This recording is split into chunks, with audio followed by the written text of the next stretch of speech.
muy ban fil noonu tout ce que tu diras pourra être retenu contre toi. vous avez le droit de garder le silence. Vous avez le droit de garder le silence. Vous avez le droit de garder le silence. kon d'accord silence. noppi naa kon noppi naa. Tout ce que vous direz pourra retenir contre vous. waaw pourra être retenu contre vous. waaw Ndiaye noppi naa kon. ah moo gën de. Ndiaye noppi naa waaw comme ni ko Fatima waxee tey dañuy ñëw ci yi nga xamante ne mode d'aménagement peine yi ak mesure de libération yi maanaam nit ki nga xamante ne mi ngi kaso. yoon yi nga xamante ne moom la ko loi bi may pour que mu mën a génn kaso. ok moo xam détenu bi nekk kaso di ñu déglu wala kii fi mbokkam nekk kaso mu bëgg koo génne xamul ban yoon la war a mën a jaar. yoon yi bëri na. liberté provisoire mi ngi fi. libération conditionnelle mi ngi fi. contrôle judiciaire mi ngi fi. grâce présidentielle mi ngi fi. amnistie mi ngi fi. ak yeneen yu bëree bëri. ok léegi yooyu yëpp tey dañu ko bëgg a faram fàcceel. tofal ñu ko. voilà wax ñu bu nekk. njëriñam ak mooy lan. mooy lan exactement.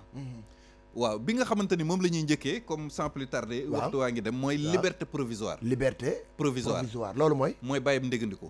bàyyib ndégandiku. waaw boobu nag moom loi bi dafa ni la liberté provisoire peut être demandée à toutes les étapes de la procédure. maanaam ñëpp am droit laaj ko. fu dossier bi toll rek mën ngaa ñaan liberté provisoire. ok liberté provisoire nag dafa am ay conditions yoo xam ne moom la nit ki di dajale pour ñu may la ko. mooy bàyyib ndégandiku.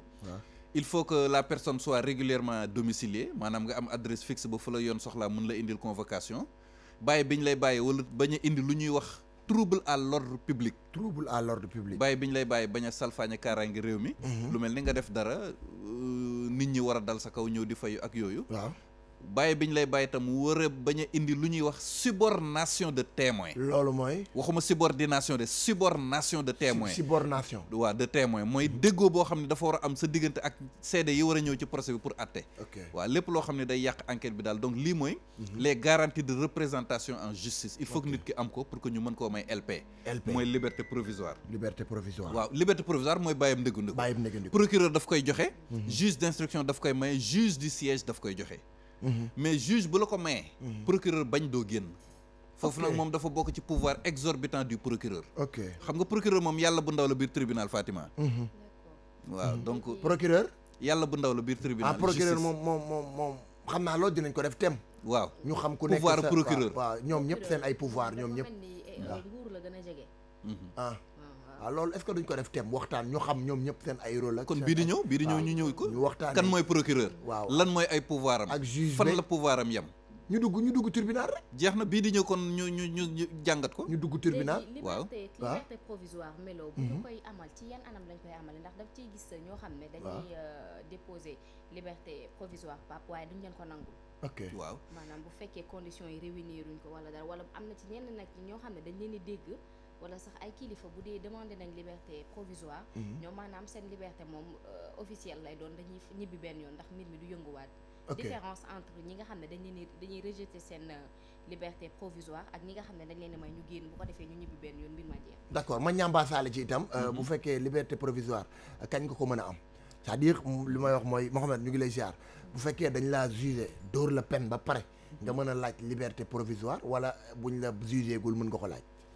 buñ la atteegul nga mën a laaj liberté provisoire. bu fekkente ne atte nañ la ba pare. waaw yeneen yi nga mën a jaar ci la ñuy ñëw léegi. mooy libération conditionnelle la nag ñoom seen. ok kon Fatima mën nga répondre question Fatima. waaw léegi kon liberté provisoire loolu la aju am na ci ñoo xamante ne nag mën nañu dajale toutes les conditions requises ba pare ñu bañal leen ko.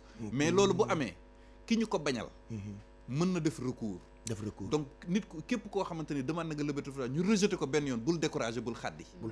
waaw mën nga ñëw dugalaat deuxième fois dugalaat troisième fois mën nga ko dugal 1000 fois. ok juge bi di bañ 1000 fois ngay dugal 1000 fois di demander. rek. waaw. demander am na fay wala amul fay. déedéet amul fay. déedéet. ok amul fay. kan moo ko mën a def sa juge ki lay layal moo ko mën a defaral. waaw sa avocat mën na jaare sa avocat bala neexee mën nga ko kiiwee sa avocat xam nga avocat moom fi loxoom yegg yow mu détenu bi sa loxo mënu fa yegg. donc avocat day gën a gaawal yëf yi. waaw day gën a yombal mbir yi tamit bu baax a baax. donc bu fekkente ne nit ki demandé na liberté provisoire juge d'instruction bi nangu ko mën nga def recours ñu dem chambre d'accusation bu chambre d'accusation d'accord ñu dem cour suprême parce que gis nañ fi ay kilifa yu bëri ay célébrités yu bëri yoo xamante ne bañ demandé liberté provisoire ci juge d'instruction bi accordé wu ko bañ demee chambre d'accusation moom célébrités yu bëri yu génn kaso chambre d'accusation moo lay libéré de la même manière également bëri na ci ay célébrités yoo xamante ne cour suprême moo leen libéré donc ku def demande benn yoon ñu rejeté ko rek bul xaddi bul découragé am nga possibilité def ay recours di def rek waaw parfois juge bi da koy maye mais procureur moo dul nangu te procureur bu bañee def appel doo mën a génn procureur voilà donc loolu moo aju ci liberté provisoire mooy bàyyib ndëggandiku léegi waaw liberté conditionnelle tamit ci lan lay tënku ba tax ñu naan liberté conditionnelle aywa léegi xam nga maa ngi la doon balaa muy dem ci conditionnel Fatima provisoire léegi bu ñu la ko mayee waaw amoo droit defaat dara c'est-à-dire bu ñu la ko mayee ba nga génn boo gëstoo góos sax dañ lay jàppaat indiwaat waaw liberté provisoire bokkul ak contrôle judiciaire bokkul waaw mais waaw liberté provisoire juge bi la ko accordé juge d'instruction bu la may liberté am na possibilité révoquer ko jékki-jékki rek woowaat la annulé ko nga dellu kaso bon am na ñu fi dal dal na fi Tahibou Ndiaye may nañ ko liberté provisoire mu dellu prison dal na fi Tahib Socé may nañ ko liberté provisoire mu dellu kaso c'est-à-dire que conditions yi la juge bi tegal boo ko respecté wul juge bi loi may na ko pouvoir mu révoquer mu révoquer liberté provisoire nga dellu kaso mu révoquer mais dans la plupart du cas ñim am liberté provisoire ñëpp dafa mujjee nekk liberté définitive Sénégal moom liberté provisoire égale liberté définitive bu ñu la ko xasee ba may c'est fini d'accord mun yoo xamal ne say mbir moom mooy kii d'accord contrairement ak contrôle judiciaire parce que contrôle judiciaire c'est une mesure restrictive de liberté moo gën a tënku liberté provisoire contrôle judiciaire bu ñu la ko mayee doo génn tukki sa passeport juge bi daf koy confisquer tous les 15 jours wala chaque mois da nga war dem bureau juge bi signer c'est-à-dire juge bi mooy fixer périodicité bi mën na la ne chaque mois nga ñëw signer wala tous les 2 mois wala tous les 15 jours nga ñëw signer moom mooy fixer périodicité bi voilà moo leen di daw voilà amoo droit possibilité aussi def ay déclaration publique donc contrôle judiciaire ak liberté provisoire daanaka ñooyam d'accord mais seen différence mooy contrôle judiciaire moo gën a tënku liberté provisoire mën nga voyager mën nga génn réew mi mais contrôle judiciaire tu es obligé loo ciy def rek foog mu ànd ak ndigalu àttekat bi waaw donc loolu mooy différence entre liberté provisoire ak contrôle ak contrôle judiciaire d'accord Fatima yaa ngi woon ci loolu waaye tamit ci lu ñeel liberté ba tey grâce présidentielle aussi dañ koy nemmeeku te ni ñuy faral di ko may daanaka mooy détenu yi nga xam ne la leen dese Pape bu mën ne bu bëriwul it la leen dese ci kaso bi yàggul wala it sax ñenn ñi di naan ku ci sa chance nekk yaay génn wala sax ñu mën la ci jàppale wala nga xam ci li mu munti nga génn ci kaso bi ci grâce présidentielle waaw loolu am na solo Fatima dinaa ci tontu ma profité tontuwaale benn laaj boo ma laajoon sànq ci liberté provisoire balaa ñu koy génn dem ci grâce ak yooyu alors xam nga maa ngi la doon wax ñi nga xamante ne ñoom ñoo mën a am liberté provisoire ñi ko mën a am détenu provisoire buñ la atteegul mën nga am liberté provisoire buñ la attee mettre affaire bi en délibéré te verdict bi génnagul avocat yi am nañ possibilité demander liberté provisoire d'accord day am parfois mën nañ leen ko accorder mën nañ leen ko bañ a accorder mais bu fekkente ne atte nañ la ba pare nag ci ngay soog a mën a bénéficier wu ci li ñu tuddee mode d'aménagement des peines parce que liberté provisoire bokkul ci mode d'aménagement des peines mode d'aménagement des peines mi ngi concerné ku ñu atte ba pare ku ñu atte ba pare la mesure du mode d'aménagement des peines yi di kii mais lu jëm ci liberté provisoire ak contrôle judiciaire ñooñu ñeneen ñi lañ koy jox léegi boo ci ñëwee mooy comme bi Fatima tudd léegi grâce présidentielle tudd na ko tudd na tamit également libération conditionnelle différence entre libération conditionnelle ak grâce présidentielle laay ñëw loolu mooy libération conditionnelle mooy ku ñu atte ba pare nga tëdd moitié liñ la ko daane am nga possibilité génn loolu mooy libération conditionnelle d'accord dafa am ñaar wala ñetti conditions yoo xam ne moom la loi bi teg pour képp koo xamante ne yaa ngi kaso nga am libération conditionnelle kon libération conditionnelle buñ la atteegul mënoo ko am na leer d'accord libération conditionnelle ak grâce ku ñu atteegul mënu ko am il faut que ñu atte la ba noppi il faut que ñu atte la soog laa mën a gracier jox la peine ba noppi waaw donc képp koo xamante ne sa mbokk nekk na kaso te atteeguñ ko ñu lay gëmloo grâce xamal ni loolu mënul nekk grâce ak libération conditionnelle ku ñu atte ba pare moo ko mën a am liberté provisoire ak contrôle judiciaire ku ñu atteegul moo ko mën a am wala ku ñu atte ba pare te verdict bi génnagul léegi nag libération conditionnelle conditions yi mooy premièrement foog ñu atte la ba pare waaw ñaareel bi nga tëdd parce que dafa am 3 conditions première bi mooy ñu atte la ba pare deuxième bi mooy nga tëdd moitié peine bi par exemple bu ñu la condamné 10 ans nga tëdd 5 ans mën nga am libération conditionnelle ñu tëj la 4 ans nga tëdd 2 ans mën nga am libération conditionnelle ñu tëj la 3 ans nga tëdd 1 an et demi mën nga am libération conditionnelle ñu tëj la 1 an nga tëdd 6 mois libération conditionnelle daal deuxième condition bi mooy nga tëdd moitié liñ la tëj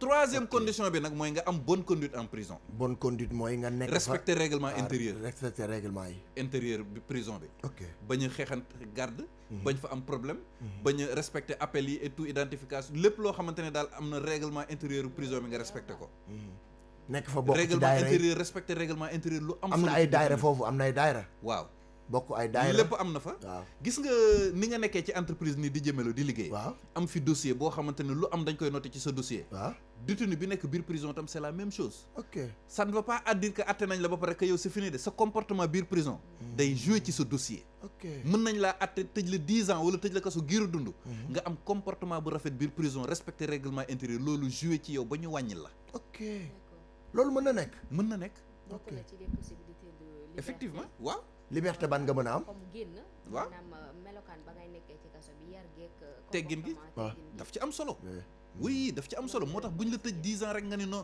wala ñu tëj la kaso giiru dund nga ne non man c'est fini amatuma lu may perte di def lu la neex nga ni sa àdduna yàqu même bu ñu la attee ba pare sa comportement biir prison day jouer ci sa dossier parce que en fonction de ni ngay comporté wu ci biir prison ñoonu la ñuy xool parce que dafa am benn juge boo xam ne bu ñu la attee ba pare moom mooy saytu ñi ñu atte ba pare xool ndax yaru nañ ñu war leen atteel kooku la ñuy tuddee juge d'application des peines juge d'application des peines waaw kooku moom du intervenir tant que atte wuñ la ba pare ok si lay ñëw na xool ndax yaru nga kaso ndax respecté nga règlement intérieur est-ce que de ne ko ci prison bi di déconner di jàppante garde yi di xeex di def naka sudul noonu kooku mooy juge d'application des peines moom balaa muy intervenir ñu atte la ba pare te sa yaru biir kaso foofu la mën a jouer nag ñu lay wàññil di la wàññil di la wàññil di la wàññil ba nga jékki-jékki rek génn prison ok mën nga génnaale sax ci grâce waaw présidentielle ndax ñu bëri dañu naan dafay am kumba am ndey kumba amul ndey ci grâce présidentielle waaye nag ci comportement yi dafa mel ni def ci jouer effectivement en grâce kon du kumba man pour man grâce dañuy déedéet du ko mu neex nga am ko de libération conditionnelle ni mu amee ay conditions waaw grâce présidentielle tamit dafa am ay conditions man pour nga am grâce ko pour man loterie la rek te xool boo xoolee grâce moo gën a dañuy tànn rek déedéet ah bon dafa am une sélection très rigoureuse ah bon segg bu méttee métti la pour nga am grâce ah bon te grâce moo gën a jafe am libération conditionnelle xam Grâce nga libération conditionnelle moom yomb na tëddal moitié peine am bonne conduite prison ah yaru mais grâce présidentielle waaw la première condition mooy dañ lay war a atte ba pare ku ñu atteegul mënoo am grâce mënoo am grâce la deuxième condition mooy bonne conduite mooy li ñu tuddee des gages sérieux d'amendement des gages de resocialisation ok loolu mooy maanaam nga wane ay preuve ay firnde ay mandarga yuy wane ne yow bu ñu la bàyyee nga génn doo defaat lu lay delloo si biir kaso loolu ci condition grâce la bokk loolu la ñuy wax des gages d'amendement ok les gages d'amendement waaw ok donc première condition grâce foog ñu atte la ba pare deuxième condition foog nga am lu ñu tuddee gage d'amendement wala gage de resocialisation ok yaa ngi may dégg troisième condition dafa am délit wala crime yoo xam ne soo ko defee mënuñu laa may grâce ah bon oui loolu la ñu tuddee les délits et les crimes non éligibles à la grâce présidentielle yooyu est-ce que mën nañ ko xam